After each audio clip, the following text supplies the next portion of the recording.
கர்த்தரும் இரட்சகரும் மீட்பருமாகிய இயேசு கிறிஸ்துவின் இனிதான நாமத்தினாலே உங்கள் யாவருக்கும் இந்த இயேசு நல்லவர் மிஷனரி ஊழியத்தின் சார்பாக எங்களுடைய வாழ்த்துக்களை நாங்கள் சொல்லிக்கொள்ளுகிறோம். இந்த நாள் ஆராதனைக்காக வந்திருக்கிற பிள்ளைகள் ஒவ்வொருவரையும் ஆண்டவர் விசேஷமாய் ஆசீர்வதிப்பாராக. இந்த நிகழ்ச்சியை மீடியா மூலமாய் ஆங்காங்கே பார்த்து கொண்டிருக்கிற தேவ பிள்ளைகள் உங்களையும் ஆண்டவர் இயேசு கிறிஸ்துவ நாமத்தில் அன்போடு கூட வாழ்த்துகிறோம்.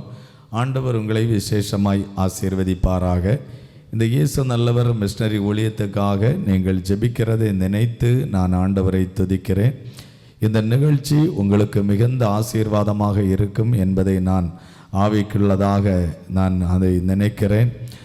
ஆவியில் நான் ஏவப்படுகிறேன். நீங்கள் இந்த நிகழ்ச்சி மூலமாய் ஆசீர்வதிக்கப்படுகிறீர்கள். இதை உங்கள் நிகழ்ச்சி உங்களுக்கு ஆசீர்வாதமாக இருந்தால் எங்களுக்கு நீங்கள் சாட்சி மூலமாக அறிவிக்க உங்களை நான் அன்பாய் கேட்டுக்கொள்ளுகிறேன். எங்களுடைய அலுவலக முகவரி, அதனுடைய ஃபோன் நம்பர் கீழே கொடுக்கப்பட்டிருக்கிறது. இந்த நிகழ்ச்சி உங்களுக்கு ஆசீர்வாதமாக தினமும் வருவதற்கு சப்ஸ்கிரைப் பண்ணி வச்சுக்கிடுங்க. தினமும் இந்த நிகழ்ச்சியை நீங்கள் தவறாமல் பாருங்கள், மற்றவர்களுக்கு நீங்கள் அறிமுகப்படுத்துங்க. அதனால் இதை ஒரு ஊழியமாக எடுத்து நீங்கள் செய்யும்போது ஆண்டவர் உங்களை விசேஷமாய் ஆசீர்வதிப்பாராக.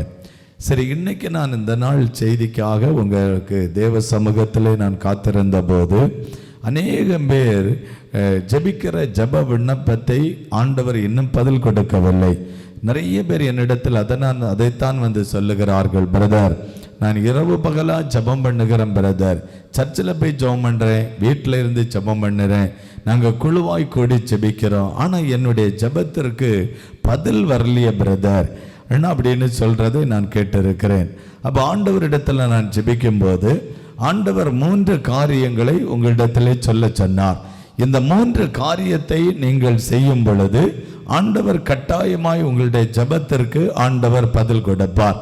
நீங்க விரும்புகிற காரியத்தை நிறைவேற்றுவார். நீங்க ஜெபிக்கிற காரியத்தில் ஆண்டவர் அற்புதம் செய்வார். உங்கள் பிள்ளைகளுக்காக நீங்கள் ஜெபித்து கொண்டிருக்கலாம், உங்கள் குடும்பத்துக்காக நீங்கள் ஜெபித்து கொண்டிருக்கலாம், உங்கள் பிசினஸுக்காக நீங்கள் ஜெபித்து கொண்டிருக்கலாம், உங்களுக்கு ஒரு வேலைக்காக நீங்கள் ஜெபித்து கொண்டிருக்கலாம், படிப்பிலே உயர்வுக்காக நீங்கள் ஜெபித்து கொண்டிருக்கலாம், படிப்பு வெற்றிக்காக ஜெபித்து கொண்டிருக்கலாம். என்ன ஜெபத்தை நீங்கள் ஜெபித்தாலும் ஆண்டவர் செவி கொடுக்கிறவராய் இருக்கிறார். அவர் செவி கொடுக்கிற ஒரு தேவன் என்று வேதம் சொல்லுகிறது. உங்கள் ஜெபத்தை ஆண்டவர் கேட்டு இந்த செய்திக்கு பிறகு ஒரு பெரிய அற்புதத்தை நீங்கள் பார்க்க போகிறீர்கள்.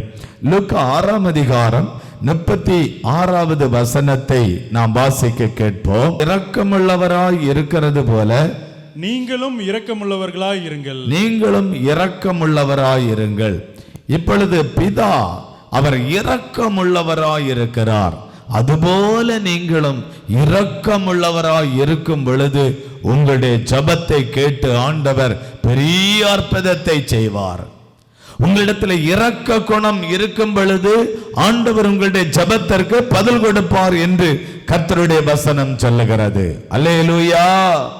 நம்மிடத்தில் இருக்க வேண்டிய ஒரே ஒரு காரியம் இரக்க குணம். அந்த இரக்க குணம் இருக்கும் பொழுது ஆண்டவர் உங்களுடைய ஜெபத்தை கேட்டு ஆண்டவர் அற்புதம் செய்வார். மத்தேயு 5ஆம் அதிகாரம் 7வது வசனத்தை வாசிக்கும் பொழுது இரக்கமுள்ளவர்கள் பாக்கியவான்கள், அவர்கள் இரக்கம் பெறுவார்கள். உங்களிடத்தில் இரக்க குணம் இருக்கும் பொழுது நீங்கள் இரக்கம் பெறுவீர்கள்.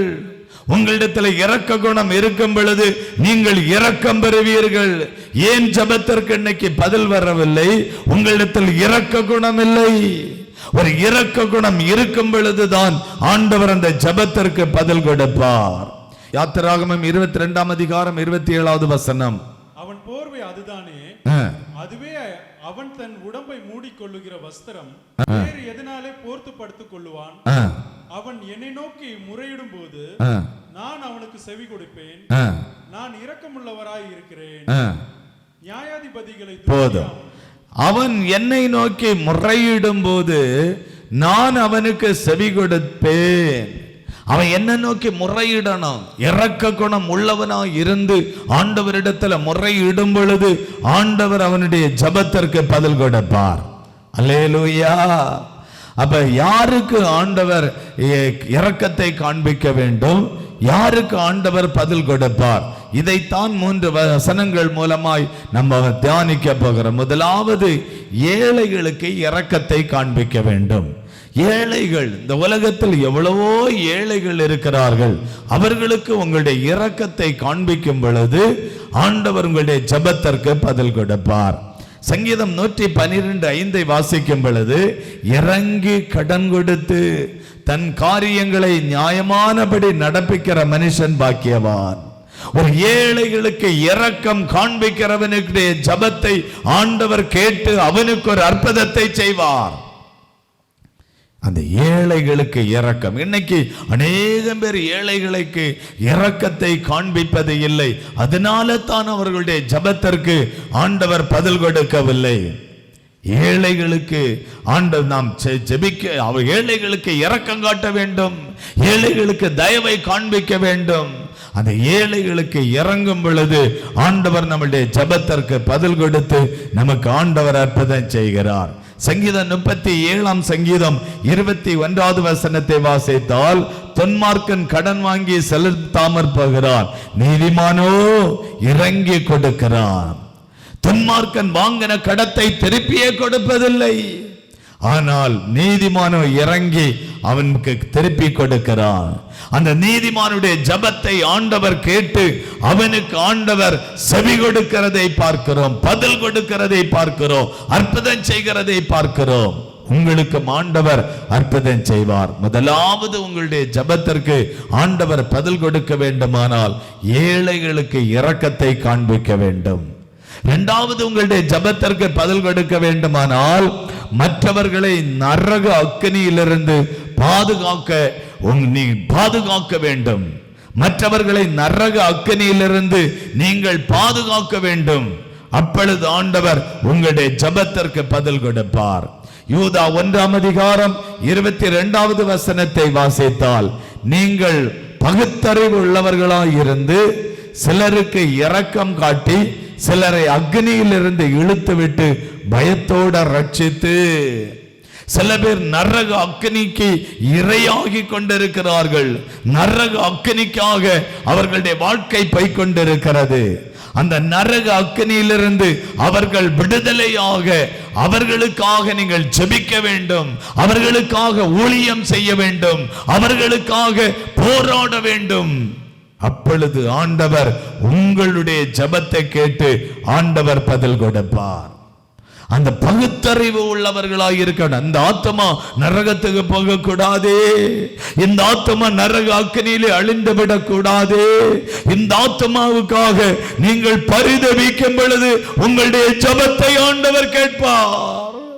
இந்த ஆத்மா நரக அக்கினியிலிருந்து விடுதலையாக நீங்கள் ஜெபிக்கும் பொழுது உங்களுடைய ஜெபத்தை ஆண்டவர் கேட்டு ஆண்டவர் அற்புதம் செய்வார். மற்றவர்களை இந்த நரக அக்கினியிலிருந்து பாதுகாக்கப்பட நீங்கள் இரக்கத்தை காண்பிக்கும் பொழுது ஆண்டவர் உங்களுடைய ஜெபத்திற்கு பதில் கொடுப்பார். இயேசு உங்களுக்கு ஜெபத்திற்கு பதில் கொடுப்பார். இரண்டாவது, மற்றவர்களை நரக அக்கினியிலிருந்து பாதுகாக்கும் பொழுது ஆண்டவர் செவி கொடுப்பார். மூன்றாவது, ஊழியக்காரர்களுக்கு உபத்திரவத்திலே நீங்க பங்குள்ளவர்களாய் இருக்கும் பொழுது ஆண்டவர் உங்களுடைய ஜெபத்திற்கு பதில் கொடுப்பார். இன்றைக்கு இருக்கிற ஊழியர்கள் படுகிற வேதனைகள் கொஞ்சம் நெஞ்சமல்ல. இன்னைக்கு இருக்கிற ஊழியர்கள் படுகிற பாடுகள் கொஞ்சம் நெஞ்சமல்ல. அவர்களுக்காக உங்களுடைய இரக்கத்தை காண்பிக்கும் பொழுது உங்களுடைய ஜெபத்தை கேட்டு ஆண்டவர் அற்புதம் செய்வார். ஊழியர்கள் எவ்வளவு தாக்கப்படுறாங்க தெரியுமா? ஊழியர்கள் எவ்வளவு பாதிக்கப்படுகிறாங்க தெரியுமா? கர்த்தருடைய ஊழியக்காரர்கள் ஒவ்வொரு நாளும் எவ்வளவு வேதனைகளை அனுபவிக்கிறார்கள் தெரியுமா? இதிலே நீங்கள் பங்கு கொள்ளும் பொழுது உங்களுடைய ஜெபத்தை கேட்டு ஆண்டவர் அற்புதம் செய்வார். ஆண்டவர் அற்புதம் செய்வார். 2 தீமோத்தேயு 1:16 வசனத்தை வாசித்தால், ஒனேசிப்போருவின் வீட்டாருக்கு கர்த்தர் இரங்க கட்டளையிடுவாராக. கர்த்தர் இரக்கம் கட்டளையிடுவாராக. அவன் அநேகம் தேரம் என்னை இளைப்பாற்றினான். அவன் அநேகம் தரம் இரக்கம் காட்டி என்னை இளைப்பாற்றினான். ஒனேசி பேதுருவின் வீட்டாருக்கு கர்த்தர் இரக்கம் கட்டளையிடுவாராக. அந்த அந்த அந்த ஓனேசிப்பேருவின் வீட்டுக்கு ஆண்டவர் இரக்கம் காண்பித்தார். காரணம் என்ன? அப்போஸ்தலனாகிய பவுலுக்கு அநேக தரம் இளைப்பாற்றினார்கள், உதவி செய்தார்கள், அன்பு காட்டினார்கள். ஆண்டவர் அவர்களுடைய ஜெபத்தை கேட்டு ஆண்டவர் அவர்களுக்கு அற்புதம் செய்தார். உங்களுடைய ஜெபத்தை ஆண்டவர் கேட்க வேண்டுமானால் ஊழியக்காரர்களோடு இணக்கமாயிருங்க, ஊழியக்காரர்களோடு அன்பாயிருங்க, ஊழியக்காரர்களுக்கு ஆக ஜெபம் பண்ணுங்க. உங்களுடைய ஜெபத்தை கேட்டு ஆண்டவர் அற்புதம் செய்வார். ஊழியக்காரன் கர்த்தரால் அனுப்பப்பட்டவன். தேவனால் அனுப்பப்பட்ட மனிதனை நீங்கள் அவமானப்படுத்த கூடாது, அவனுக்கு விரோதமான வார்த்தைகள் பேசக்கூடாது. அப்படி பேசினால் உங்களுடைய ஜெபம் அருவருப்பு, உங்களுடைய ஜெபம் கேட்கப்பட மாட்டாது. உங்களுடைய ஜெபத்தை ஆண்டவர் கேட்டு அற்புதம் செய்ய வேண்டுமானால் ஊழியக்காரர்களோடு நீங்க இணக்கமாயிருங்க, அன்பாயிருங்க. அப்பொழுது ஆண்டவர் உங்களுடைய ஜெபத்தை கேட்டு ஆண்டவர் அற்புதம் செய்வார். உங்களுக்கு ஆண்டவர் ஜெபத்திற்கு செவி கொடுக்க வேண்டுமானால் முதலாவது நீங்க இரக்க குணம் உள்ளவர்களாக இருக்க வேண்டும். ஏழைகளுக்கு இரக்கம் காட்டுங்க. சமுதாயத்தில் வேலை செய்து முடியாதவர்களுக்கு இரக்கம் காட்டுங்க, அநாதைகளுக்கு இரக்கம் காட்டுங்க, திக்கற்றவர்களுக்கு இரக்கம் காட்டுங்க. நாங்கள் செய்யப்படுகிற அந்த மலை கிராம மக்கள், ஏழை ஜனங்கள், வறுமையில் கஷ்டத்தில் இருக்கிற மக்கள், அந்த மக்களுக்கு இரக்கம் காட்டுங்க. அப்பொழுது உங்களுடைய ஜெபத்தை ஆண்டவர் கேட்டு பெரிய அற்புதத்தை செய்வார். 3 காரியம் உங்களுடைய ஜெபம் கேட்கப்பட வேண்டுமானால் கர்த்தர் 3 காரியங்களை சொல்லுகிறார். 1, ஏழைகளுக்கு இரக்கத்தை காண்பிக்க வேண்டும். 2வது, மற்றவர்களை நரக அக்கினியிலிருந்து தப்புவிக்க பாதுகாக்கப்பட நீங்கள் அவர்களுக்கு இணக்கமாக இருக்க வேண்டும். 3வது, ஊழியக்காரர்கள் படுகிற உபத்திரவத்தில் நீங்க இரக்க குணம் காட்டும் பொழுது உங்களுடைய ஜெபத்தை ஆண்டவர் கேட்டு உங்களுக்கு ஒரு பெரிய அற்புதத்தை செய்வார். இன்னைக்கு உங்களுக்கு அற்புதம் செய்ய போகிறார். இந்த இடத்துல இப்பொழுது உங்களுக்கு அற்புதம் செய்ய போகிறார். இந்த 3 காரியத்தை இன்னைக்கு நீங்கள் நிறைவேற்றும் பொழுது ஆண்டவர் உங்களுக்கு ஒரு பெரிய அற்புதத்தை செய்ய போகிறார்.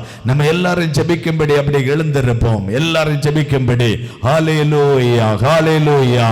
ஆண்டவரே, ஏழைகளுக்கு இரக்கத்தை காண்பிக்கும் பொழுது என்னுடைய ஜெபத்தை கேட்பேன் என்று சொன்னீரே. ஆண்டவரே, என்னுடைய ஜெபத்தை கேட்டு இந்த ஏழைகளுக்கு நான் உதவி செய்யும்படி என்னுடைய கரத்தை நீட்ட போகிறேன் ஆண்டவரே. என்னுடைய கரத்தை நீட்ட போட ஆண்டவரே. இன்றிலிருந்து இந்த ஏழைகளுக்கு நான் உதவி செய்ய போகிறேன் ஆண்டவரே. ஆண்டவரே, இந்த ஏழைகளுக்கு நான் உதவி செய்கிறது நிமித்தம் என்னுடைய ஜெபத்தை கேட்டு நீர் அற்புதம் செய்ய போறதுக்காய் உமக்கு நன்றி ஆண்டவரே, நன்றி ஆண்டவரே. மற்றவர்கள் நரக அக்கினியிலே விழுந்து போகாதபடி அவர்களுக்காக தரப்பிலே நிற்க, அவர்களுக்காக ஊழியம் செய்ய என்னை இன்னைக்கு இந்த இடத்துல ஒப்பு கொடுக்கிறேன் ஆண்டவரே. ஒப்பு கொடுங்க. உங்களுடைய ஜெபத்தை கேட்டு ஆண்டவர் அற்புதம் செய்ய போகிறார். உங்க அந்த ஜெபத்தை கேட்டு ஆண்டவர் உங்க குடும்பத்தில் ஒரு மாற்றத்தை ஏற்படுத்த போகிறார். தொழிலில், பிசினஸ்ல, வருமானத்தில் ஒரு மாற்றத்தை ஆண்டவர் ஏற்படுத்த போகிறார். இன்றைய முதல் ஊழியக்காரர்களோடு நான் இணக்கமாக இருக்க போகிறேன், ஊழியக்காரரோடு அன்பாக இருக்க போகிறேன். என்னை ஊழியக்காரர்களை எதிர்த்த பாவத்தை மன்னிங்க, குறை சொன்ன பாவத்தை மன்னிங்க, குற்றம் சொன்ன பாவத்தை மன்னிங்க. இன்று முதல் அந்த ஊழியக்காரர்களோடு நான் ஒப்புரவாகி அவர்களோடு இணக்கமாக இருக்க விரும்புகிறேன் ஆண்டவரே, இணக்கமாக இருக்க விரும்புகிறேன் ஆண்டவரே. என்னுடைய ஜெபத்தை கேட்டதற்காய் ஸ்தோத்திரம், ஜெபத்திற்கு பதில் கொடுத்ததற்காய் ஸ்தோத்திரம், உம்முடைய நாமம் இந்த இடத்திலே மகிமைப்பட்டதற்காய் ஸ்தோத்திரம். இந்த ஆண்டவரே, நிகழ்ச்சியை பார்த்து கொண்டிருக்கிற ஒவ்வொருவரையும், இந்த மீடியா மூலமாய் பார்த்து கொண்டிருக்கிற ஒவ்வொருவரையும் கர்த்தர் ஜெபத்தை கேட்டு அற்புதம் செய்யும்படியாய் ஆண்டவரே நாங்கள் ஜெபிக்கிறோம். இந்த ஜெபத்தை கேட்டு இந்த பிள்ளைகள் ஒவ்வொருவருக்கும் கர்த்தர் பெரிய காரியங்களை செய்யும். உம்முடைய நாமம் மகிமைப்படட்டும். இயேசு கிறிஸ்துவின் நாமத்தில் ஜெபிக்கிறோம். ஜெபங்களின் ஜீவனுள்ள எங்கள் நல்ல பிதாவே. ஆமென், ஆமென், ஆமென்.